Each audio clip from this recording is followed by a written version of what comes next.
헌법을 수호해야 하는 행정부 임시책임자 최상목 권한대행은 그 역할을 망각하고 헌법과 법치주의를 파괴하고 있으며 민주주의의 근간인 삼권 분립을 무시하는 괴물이 되었습니다. 2024년 대한민국의 민주주의 지수는 12.3 내란 사태가 일어나고 극우 세력의 폭동으로 인해 완전한 민주주의에서 결함 있는 민주주의로 하락했습니다. 대한민국 민주주의 지수 하락의 중심에는 최상목 권한대행이 있습니다. 최상목 권한대행은 민주주의의 근간인 삼권 분립의 한 축인 국회와 헌법재판소의 결정을 무시하는 괴물이 되었습니다. 국회 추천 헌법재판관 3명 중 2명만 임명을 하고 마은혁 헌법재판관 임명을 거부했습니다. 이는 국회의 선출권을 무시하고 헌법재판관 구인체제를 파괴한 것입니다.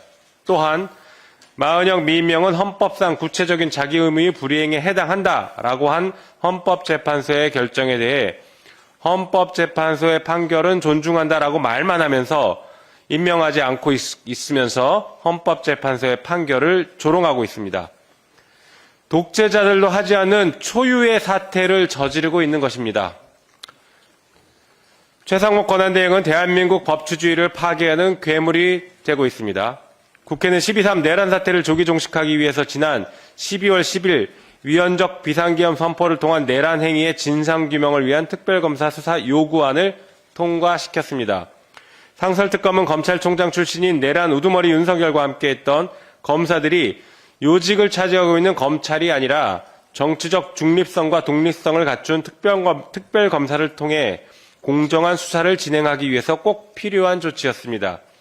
하지만 최상목 권한대행은 특검법 제3조에 따른 특검 후보자 추천 의뢰 규정을 무시하고 석 달째 의뢰하지 않고 있으면서 법치주의를 유린하고 있습니다. 거기에 그치지 않고 국민의힘당의 요구를 거의 그대로 수용했던 내란 특검법에 대해서는 거부권마저 행사했습니다. 한편 최상목 권한대행은 윤석열 대통령의 결정과 대법원마저 무시하는 괴물이 되었습니다. 지난해 11월 조희대 대법원장은 마용주 대법관 후보자를 지명해 대통령에게 임명을 제청했습니다. 윤석열은 탄핵 소추되기 전인 12월 12일 임명 동의안을 국회에 제출했습니다. 그리고 국회는 12월 26일 인사청문회를 진행하고 27일 본회의를 열어 임명 동의안을 가결했습니다. 하지만 최상목 권한대행은 헌법 제104조 대법관은 대법원장의 제청으로 국회의 동의를 얻어 대통령이 임명한다라는 규정을 정면으로 무시하면서 권한대행이 대통령의 결정마저 뒤집는 월권을 하고 있습니다. 그리고 대법원의 제청권과 국회의 동의권을 무참히 짓밟고 있습니다. 임시로 행정부를 이끄는 최상목 권한대행은 민주주의 파괴와 헌법과 법치주의를 유린하는 행위를 당장 멈춰야 할 것입니다.